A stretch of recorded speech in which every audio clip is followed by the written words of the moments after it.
এবারে জন্মদিনে বড়ি বেগমকে চমকে দেওয়ার একটা উপায় বার করেছি। উজির, বলো তো দেখি কি উপায়? নবাবের সাজিশের হদিশ পাওয়া আমার বুদ্ধিতে নামুমকিন। বেশক বহুত বড়িয়া কোনো মতলব আছে। এবারে বেগমের জন্মদিনে বিরাট একটা উৎসব করব। সারা দেশ থেকে মহান মহান অতিথিদের নিয়ে আসা হবে। দুনিয়ার সেরা সেরা খাবার, সেরা সেরা গাইয়ে, সেরা সেরা বাজিয়ে, সেরা সেরা নাচিয়ে রাতকে দিন করে দেবে এমন রোশনাই। রেস্ট নাই। কি বললে? বহুত বড়িয়া আপনার সোচ, লেকিন মাফ করবেন হুজুর, রাজকোষের অবস্থা খুবই খারাপ। উৎসব করার মতো তো রেস্ট নাই জাহাপানা। কোনো কথা শুনতে চাই না। আমি হলাম গিয়ে বাংলার নবাব। আমি আনন্দ হই হুল্লোড় করবো না তো কে আর করবে? একদম ঠিক জাহাপানা, কিন্তু কর বসিয়ে টাকা তোলো। সব কিছুতেই কর বসানো আছে জাহাপানা। হাসি কান্না ছাড়া আর কোনো কিছুতেই কর বসানো যে বাকি নেই। তার ওপরেই কর বসাও। হাসি কান্নার উপর কর? না, শীতকাল আসছে, বসাও বসাও কর হাঁচির ওপর। হ্যাঁ, হাতির ওপর কর? বসাও। ওরকম মুখ করে আছো কেন? যদি না পারো তো বলে দাও, আমি অন্য উজির নিয়োগ করব। আমি আজই ঘোষণা করে দিচ্ছি, এবার থেকে হাতির ওপর কর দিতে হবে। হ্যাঁ, তো জানাব, এতে প্রজারা যদি ক্ষুব্ধ হয়? আরে বাবা, প্রজাদের কাজই তো মাঝে মাঝে ক্ষুব্ধ হওয়া। তা ঠিক হুজুর। আমাকে কদর করে এমন কিছু সন্ডা আছে, তাদেরকে কাজে লাগাতে হবে। বহুত খুব জাহাপানা। তাহলে হাঁচি গোনার লোকের ব্যবস্থা করে নি। ওই সন্ডারাই হাঁচি গুনবে। ওদের স্বেচ্ছাসেবক হিসেবে নিয়োগ করো। বহুত খুব জাহাপানা। সব জায়গায় লোক পাঠাতে শুরু করো, তবে কৃষ্ণনগরে বেছে বেছে লোক পাঠাবে। আর মনে রেখো, ওখানে গোপাল আছে।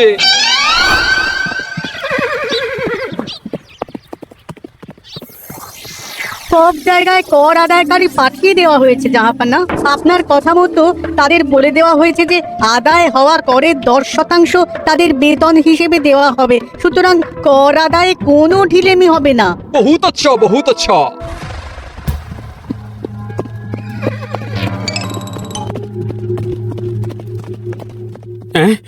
তুমি ঠিক পড়েছো তো মন্ত্রী, হাঁচির উপরে কর। বলেন তো, আর একবার পড়ছি মহারাজ। আসলে এটা নবাবই মশকরা। আমাদের নবাব যে খুবই রসিক মানুষ তা তো আমরা দেখেছি। বারবার কৃষ্ণনগরের সঙ্গে রসিকতা করতে গিয়ে হাঁড়ি ফেটে রস একেবারে মাখামাখি হয়েছে, আর সারা গায়ে পিঁপড়ে ধরেছে। মস্করা নয়, একদম সত্যি কথা। হাঁচির উপরে কর বসানো হয়েছে, আর আমরা হলাম নবাবের খাস হাঁচি গোনার দল। আমরা এই কৃষ্ণনগরে থিতু হয়ে বসলাম বটে। এবারে হাঁচি গুনবো আর মোহর আদায় করব। গোপাল, তুমি কি বলো? সর্দার, তোমাদের এখানে আসা একেবারেই লোকসান হয়েছে। কেন মশাই? আচ্ছা, আপনি গোপাল? না না, আপনার কোনো কথাই শুনবো না। আমাদের বই বই করে বলে দেওয়া হয়েছে গোপাল হইতে সাবধান। সর্দার, আমি তোমাকে সাবধান হতেই বলছিলাম। হাঁচি ধরতে গেলে তোমাদের খুব সতর্ক থাকতে হবে, কারণ এই কৃষ্ণনগরের বাসিন্দাদের শরীর স্বাস্থ্য এত ভালো যে এখানে কেউ হাঁচে না, কাশে না, ঢেকুর তোলে না, ইয়ে করে না। বলেন কি মশাই? এটা তো নবাবকে জানাতে হচ্ছে। যাও যাও, এক্ষুনি মুর্শিদাবাদে ফিরে গিয়ে নবাবকে জানাও। ওরে, কেউ এদের যাওয়ার ব্যবস্থা করে দে। ওই তো হেঁচেছে। হাসি এক। পুরো এক মোহর। হাঁচি দুই মোহর। আরে, এটা তো হাঁচির বাচ্চা, এটা তো ধরলে চলবে না। কেন? হাঁচি হলেই তো হলো। কি করবো সর্দার? লিখবো? দেখ, একবার গুনিয়ে যখন ফেলেছি পুরো ছাড়তে পারবো না। আধ মোহর লেখ। এটা কাশি, কাশিতে কোনো করের কথা নেই। ওরে লেখ লেখ লেখ লেখ লেখ। হাঁচি 3, পুরো এক মোহর। হাঁচি 4। হাঁচি 5, লেখো। হাঁচি 6।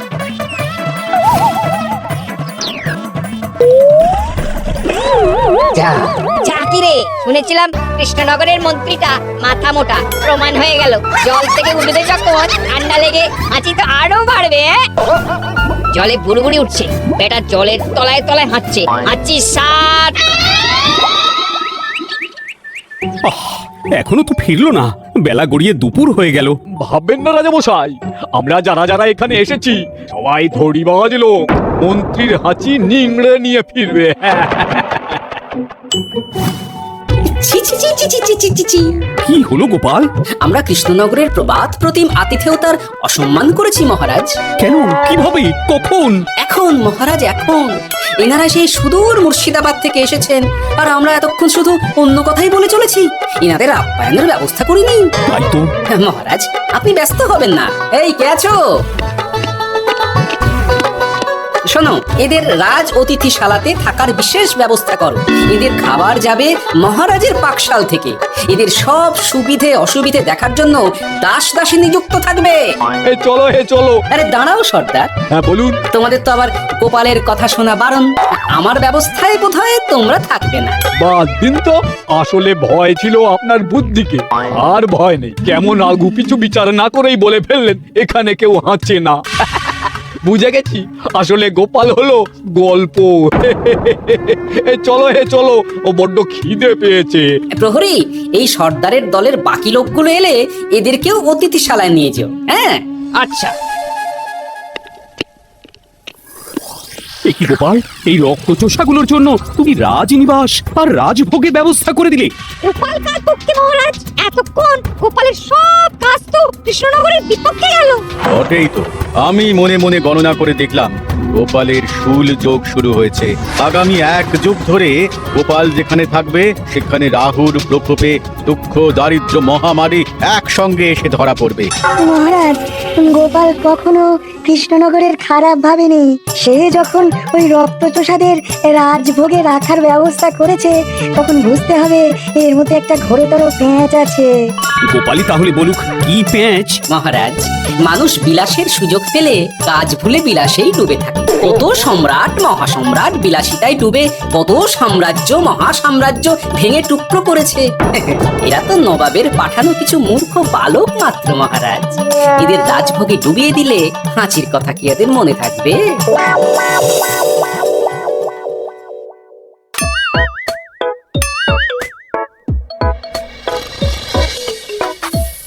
কি ব্যবস্থাপনা সব ঠিক আছে তো?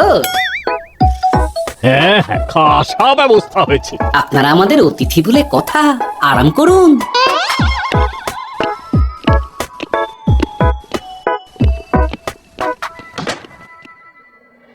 বিজ্ঞানী, তোমার এই দুমুখ আয়না আবিষ্কার তোমার জীবনের সেরা কাজ।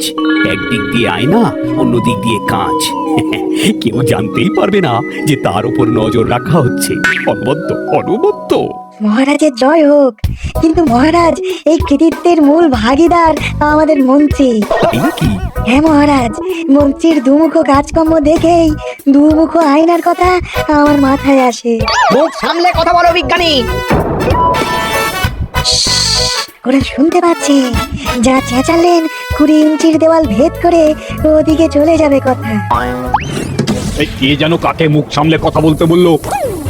ওই ওই বাইরে কেউ বলেছে। এই তোমরা সবাই শোনো, অতিথিদের যেন আদর যত্নের ত্রুটি না হয়। আমি আর যাই, কাল সকালে আসবো, কেমন? গোপালকে নিয়ে নবাব আর উজির যেমন ভয় দেখিয়ে দিয়েছিল, গোপাল কিন্তু সেরকম নয়। এই তোরা কি বলিস? না না না না না না, গোপাল একটু ওই হাবা গোবা আছে দাদা। দেখো দেখি কেমন বুক পেতে দিয়েছে। এবার ওদেরই বুকে বসে ওদেরই দাড়ি ওপড়াবো। গোপালের জবাব নেই, ঠিক সামলে দিল। মহারাজ, এই প্যাচটা আমার মাথাতেই এসেছিল, কিন্তু ওই যে নাকে মাছি ঢুকে গিয়েই সব বরবাদ হয়ে গেল। মহারাজ, এই পরিকল্পনা যদি মন্ত্রীর মাথাতে আগে এসে থাকে, তাহলে এদের মন্ত্রী আমার চেয়ে ভালো করে সামলাতে পারবেন মহারাজ। এই তো এই দায়িত্ব আমি নিলাম মহারাজ।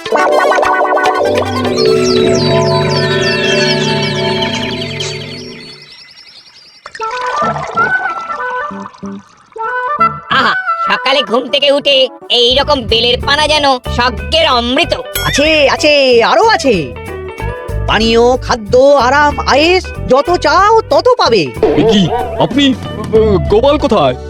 মহারাজ বিবেচনা করে দেখেছেন যে মহামান্য অতিথিদের পরিচর্যার ভার গোপালের মতো একজন ভাঁড়ের পক্ষে বহন করা সম্ভব নয়। তাই এই দায়িত্ব আমাকে দেওয়া হয়েছে। কিন্তু কোনো কিন্তু নেই সর্দার। আমি যে খানা পিনা নাচা গানা আমোদ আহ্লাদের ব্যবস্থা করেছি, দেখে তুমি চমকে যাবে। দেখা নয় বিজ্ঞানী, এবার শুধু কাজের সময়। কাল মন্ত্রীর উপর ওদের ভার ছেড়ে দিয়ে কৃষ্ণনগরের যে সর্বনাশটি করেছো, কোনো কাজ করে আর সেটিকে সামলানো যাবে না।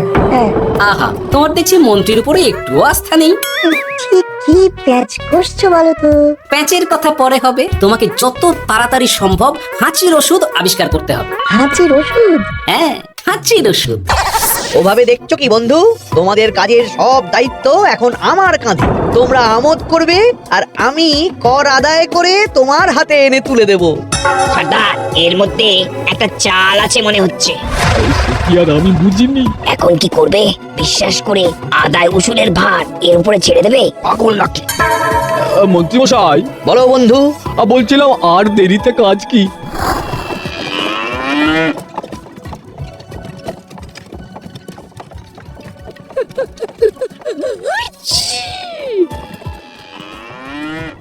মন্ত্রী, লেখো হাঁচি এক। ওহে, তোমার নাম কি? মন্তেশ্বর হুজুরি আগে। লিখুন মন্ত্রী মশাই, নাম লিখুন। ওহে মন্তেশ্বর, হাঁচি কর এক মোহর ছাড়ো দেখিনি। হাঁচি দুই। আরে যাও, দৌড়ে গিয়ে দু মোহর আদায় করে আনো। রে, তোরা সব কৃষ্ণনগরের কোণে কোণে ছড়িয়ে পড় দেখি, একটা হাঁচিও যেন বাদ না পড়ে। হ্যাঁ,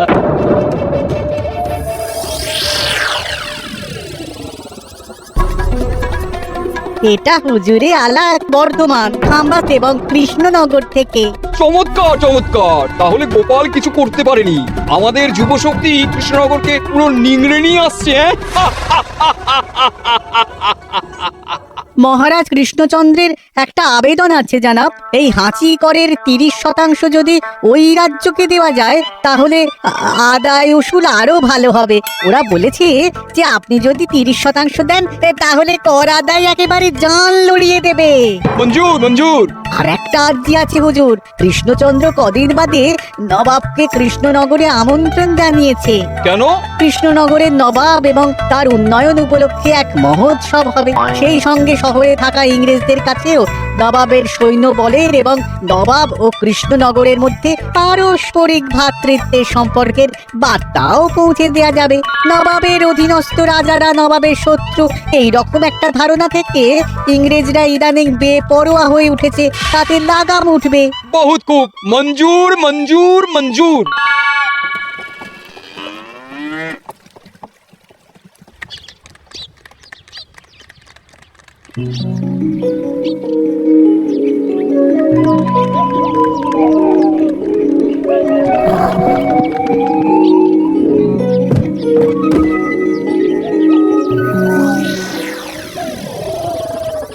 কি ব্যাপার গোপাল? জাহাপনা, বলুন কি খিদমত করব? আমি যা বলবো তাই করবে। অবশ্যই জাহাপনা। কে আবার কে আবার? উজির, তুমি সাক্ষী, মহারাজ কৃষ্ণচন্দ্র আপনিও সাক্ষী। গোপাল আমাকে কথা দিয়েছে আমি যা চাইবো তাই করবে। গোপাল, তুমি আমার সঙ্গে মুর্শিদাবাদ যাবে। এখন থেকে আমার দরবারের বিদূষক হিসেবে থাকবে, কেমন? ওরে ওরে ওরে ওরে ওরে, তোরা বাজনা বাজা বাজনা বাজা। এখন থেকে গোপাল আর কৃষ্ণনগরের নয়, গোপাল মুর্শিদাবাদের। চলছে বাজা। কি হলো? হুজুর, মনে হচ্ছে আপনার সৈন্যদল হাঁটছে। হ্যাঁ, হুজুর, হাঁচিগড়ের বন্যা, সব সৈন্য 10-12টা করে হেঁচে ফেলেছে। মানে প্রচুর মোহর হয়ে গেছে আর বাড়ছে বাড়ছে। আমার হাঁচি গোনার দল একটা হাঁচিও বাদ দেবে না। মোহর রাখার জন্য নতুন পোশাকখানা বানাতে হবে হুজুর। সর্দার, আমাদের হাসিগুলো কি খুলবো? হ্যাঁ, নিশ্চয়। একটা হাঁচিও যেন বাদ না পড়ে। চলুন হুজুর, আমরা এখানে দাঁড়িয়ে থেকে আর কি করব? ওরা হাঁচুক আর হাঁচিগুলো। চলুন নবাব বাহাদুর, আপনার জন্য কৃষ্ণনগরের রাজাতিথ্য অপেক্ষা করছে। হুজুর, আমার মনে হয় আমার এই কৃষ্ণনগরে এখন আর দেরি করা উচিত হবে না। আমরা আমরা সোজা শহরের দিকে রওনা হয়ে যাই। শহরের ইংরেজদের শিক্ষা দিয়ে ফেরার পথে আমরা কৃষ্ণনগরে আতিথ্য গ্রহণ করব। সে কি? মহারাজ, নবাবের মতো কর্তব্যপরায়ণ ইনসানকে তার কর্তব্য পালনে বাধা দেবেন না। আমরা ওনার শহর শহর থেকে ফেরার অপেক্ষায় থাকবো। ঠিক ঠিক, আমার এক্ষুনি শহরে যাওয়ার দরকার। ইংরেজরা সব নিয়ম কানুন ভেঙে চুরে যা ইচ্ছে তাই করতে আরম্ভ করেছে। বুঝি, সৈন্যদের ডাক দাও, চলো রওনা হই। কিন্তু জাহাপনা, আপনার সৈন্যদের থেকে পাওনা মোহরগুলো এতক্ষণে যা হেঁচেছে, লাখখানেক মোহর তো হয়েই গেছে। ওটা আমরা নিজেদের মধ্যে বুঝে নেব। কিন্তু ওই করের 30% যে কৃষ্ণনগরের পাওনা। পেয়ে যাবে পেয়ে যাবে। শহর থেকে ফিরি আরেকটা কথা, হাঁচি কর ব্যবস্থা এখন থেকে উঠে গেল।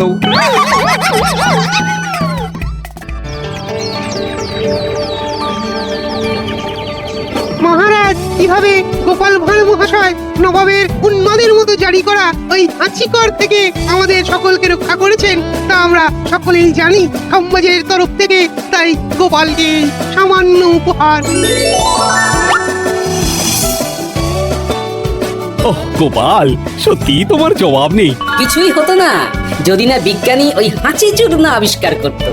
এই উপহারের অর্ধেক কিন্তু বিজ্ঞানী। সবই তো বুঝলাম, নবাবকে সৈন্য সহ নিমন্ত্রণ থেকে সৈন্যদলকে হাঁচি চূর্ণ মাখানো, চাঁদোয়ার তলায় ঢোকানো পর্যন্ত। কিন্তু চাঁদোয়া থেকে হাঁচি চূর্ণ ঝরে পড়লো কি করে, সেটাই তো বুঝলাম না। এটা তুমি বলো বিজ্ঞানী। শব্দে বাতাসে কম্পন তৈরি হয়। গোপালের হাততালিতে আমার ঘরের শাড়ি থেকে হাঁচির জন্য ঝরে পড়েছিল। এখানে চাঁদোয়া থেকে ঝরে পড়েছিল বাজনার শব্দে। কি ব্যাপার বিজ্ঞানী, তুমি এখন ছেলে খেলা করছো? হাঁচির ওষুধ হয়ে গেছে। হয়ে গেছে? মূল উপাদান তামাক, গোলমরিচ আর আলকুশির গুঁড়ো। কাজ হবে? হাততালি দাও। হাঁচ! কাজ হলো। ব্যাপারটা কি হলো? ওই শাড়িটাতে হাঁচি চূর্ণ মাখানো আছে। তোমার হাততালির শব্দের কম্পনে ঝরে ঝরে পড়েছে। একবার নাকের কাছে এলে পিঁপড়ে থেকে পিশাচ হাঁচতেই হবে। হাঁচতে হবেই হবে। নবাব যদি বাজনা বাজাতে না বলতো। আমাদের বাজনদাররা তৈরি ছিল মহারাজ। যাক, সবই ভালোই ভালোই মিটে গেল। যার শেষ ভালো তার সব ভালো। ব্যাস, এখন শুধু একটাই কাজ বাকি। নবাবের কাছ থেকে করে 30% বাবদ পাওনা মোহর মুর্শিদাবাদে গিয়ে নবাবের কাছ থেকে তুমি নিয়ে আসবে। আচ্ছা মহারাজ।